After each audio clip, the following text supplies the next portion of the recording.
Honorable Governor of Uttar Pradesh, Shri Ram Nayak ji, Honorable Chief Justice of the Allahabad High Court,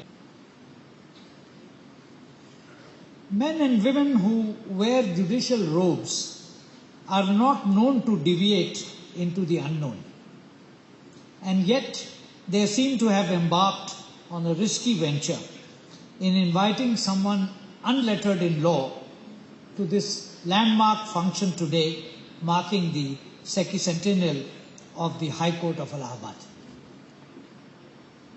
I thank Chief Justice Chandrachud and Mr. Justice Hasnain for this, and I fervently pray that I would justify their gamble.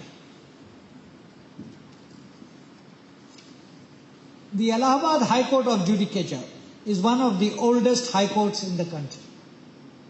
Today, it is the biggest in terms of workload, the number of judges, and regrettably, in terms of vacancies on the bench. The Lucknow segment of the High Court itself has had a long and distinguished history. On my part, I candidly admit that the infrequent opportunity of coming to one's own state in the Union of India was temptation enough. More so because I have vague memories of a few years of childhood spent in this historic center of culture and etiquette in the early 1940s. I therefore take solace in the couplet, "Goa नहीं पवा के निकाले हुए तो हैं, काबे से इन बुतों को भी निस्बत है दूर की."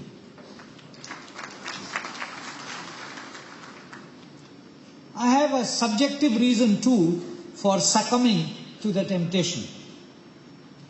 A distant relative of mine on my mother's side was the first Indian Chief Justice of the Allahabad High Court.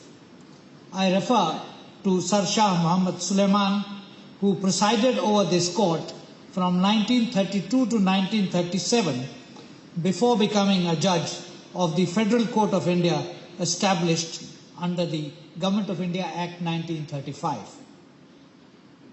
The eloquent tribute paid to him in Justice R.S. Pathak's essay in the centenary volume is testimony enough to his work.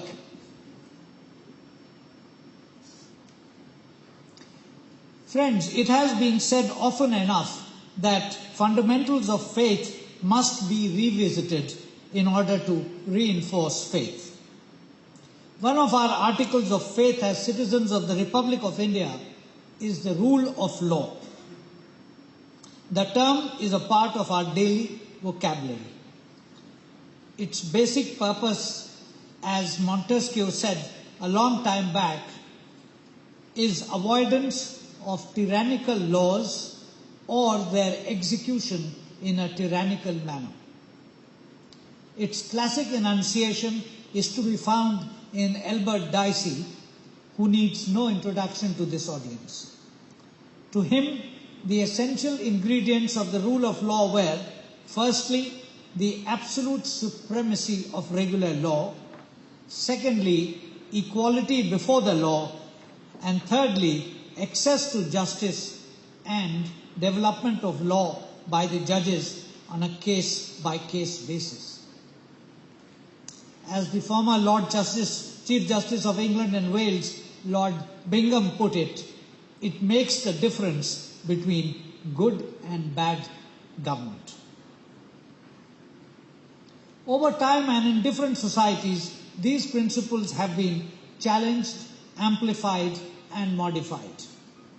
Professor Upendra Bakshi has sought to read the rule of law as going beyond a mere division of functions in modes of governance. To him, it is the rule of good law, and as such, reflective of the struggle of a people to make power accountable, government just, and state ethical. Professor Bakshi opines that the Indian constitutional conception of the rule of law links its four core notions: rights, development, governance, and justice. An interesting early example of this approach is to be found in the Declaration of Delhi of January 1959 by the International Congress of Jurists. It recognized the rule of law, and I quote here, as a dynamic concept for the expansion and fulfillment of which jurists are primarily responsible, and which should be employed not only to safeguard and advance civil and political rights of individuals in a free society, but also to establish social, economic, educational, and cultural conditions under which his legitimate aspirations and dignity may be realized. End of quote. This approach has been upheld in judicial pronouncements. The rule of law, said Supreme Court in the Dalmia Cement Limited versus the Union of India case of 1996, is a potent instrument of social justice to bring about equality in result. In 2005, the International Bar Association deplored in a resolution the increasing erosion around the world of the rule of law and spelt out its ingredients. And I quote them. 1. An independent, impartial judiciary. 2. The presumption of innocence. 3. The right of a fair and public trial without undue delay. 4. A rational and proportionate approach to punishment. 5. A strong and independent legal profession. 6. Strict protection of communication between the lawyer and client. And 7. Equality of all before the law. These are all fundamental principles of the rule of law. Accordingly, arbitrary arrests, secret trials, indefinite detention without trial, cruel or degrading treatment or punishment, intimidation or corruption in the electoral process are all unacceptable. End of quote. It is here that the burden of delivery falls on the judges. An eminent New Zealand judge, Lord Cook of Thorndon, observed some years back that in relation to the Constitution of India, an elaborate and high-sounding constitution is at worst a camouflage and at best a paper tiger without the judicial will and strength to enforce it. The traditional public esteem for the judiciary has been reinforced by its activism in contrast to the failure of the executive to apply correctives on matters of concern. This is particularly true of its good work in expanding the ambit of rights. On the other hand, lack of access to justice, high cost of it, delays in the delivery of justice, lack of mechanism for accountability, and allegations of corruption have together given rise to doubts and added to the pervasive pessimism about the efficacy of institutions. One law officer has also expressed concern over the increasing disregard of the salutary doctrine of precedence. Another area of concern is the excessive zeal at times in pronouncements of members of the judiciary. Some observers have asserted that the Supreme Court has given up any formal pretense to the doctrine of separation of powers. This is perceived to upset, as a former Speaker of the Lok Sabha observed some years back, the fine constitutional balance and the democratic functioning of the state as a whole. The caution administered by Chief Justice Stone of the United States Supreme Court, therefore, has relevance, and I quote him: "While unconstitutional exercise of power by the executive and the legislative members of the government is subject to judicial restraint, the only check on our own exercise of power is our sense of self-restraint." End of quote. What then is the score on this count? Some years back, the longest serving Chief Justice of India dwelt on a few aspects of the matter on the eve of his retirement. In response to a question about delays, he identified long judgments, frequent adjustments, lengthy oral arguments. Each of these, let me add, is remediable and can be remedied given the will and the commitment on the part of the judiciary and the fraternity of lawyers. Judgments in an earlier generation were concise and cryptic, and adjournments were allowed only for good reason. As for long oral arguments, it is an Indian malaise. In the Supreme Court of the United States, for instance, each side is allowed only 30 minutes for oral presentation. There is no reason why verbosity cannot be restrained.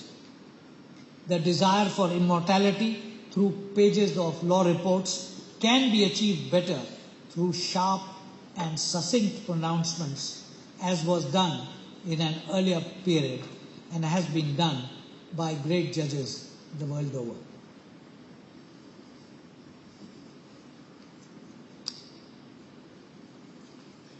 Ladies and gentlemen, Kautilya's Arthashastra said that judges shall discharge their duties objectively and impartially.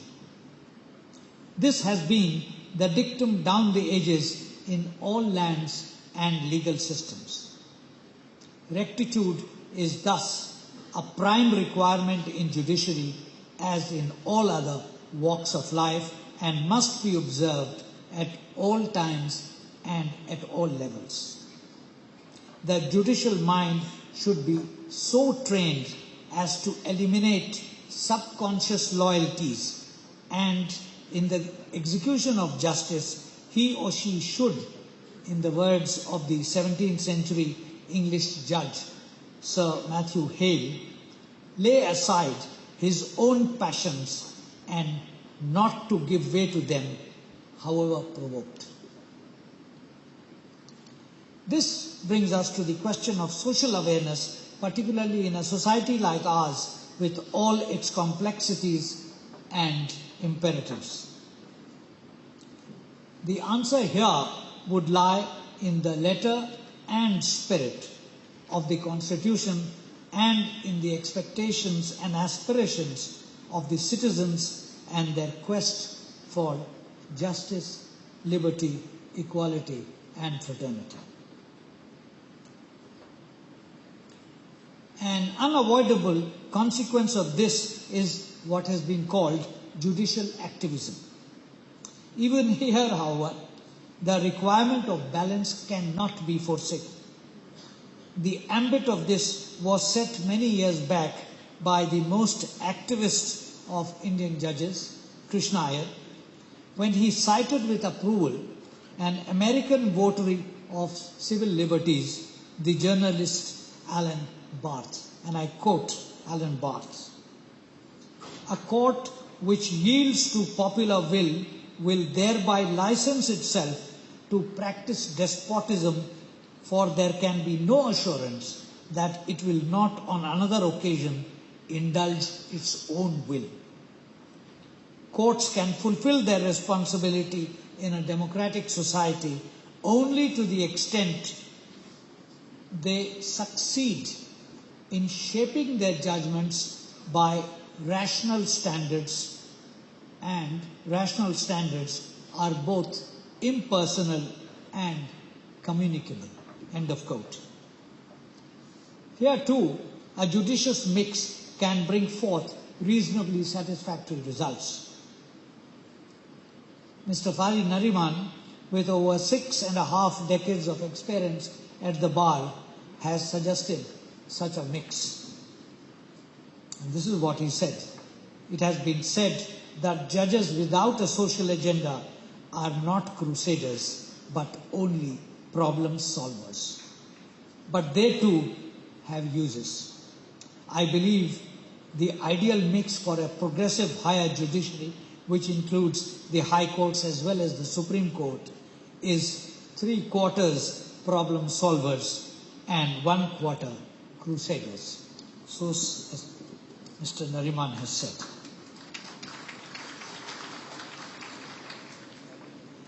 This should throw up an enticing or agonizing challenge to each judge of locating himself or herself as the upholder or transformer of established norms of interpretation or enforcement of law.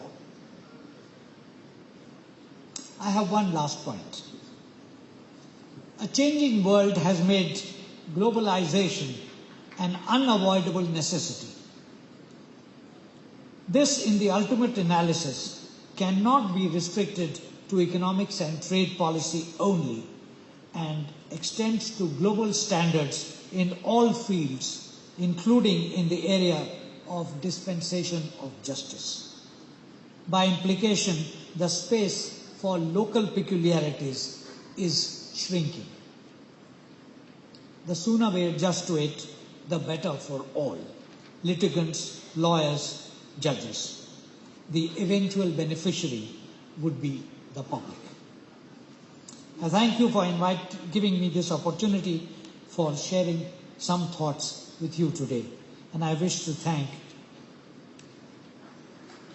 the Chief Justice, and I wish you all success in the years to come. Jai Hind.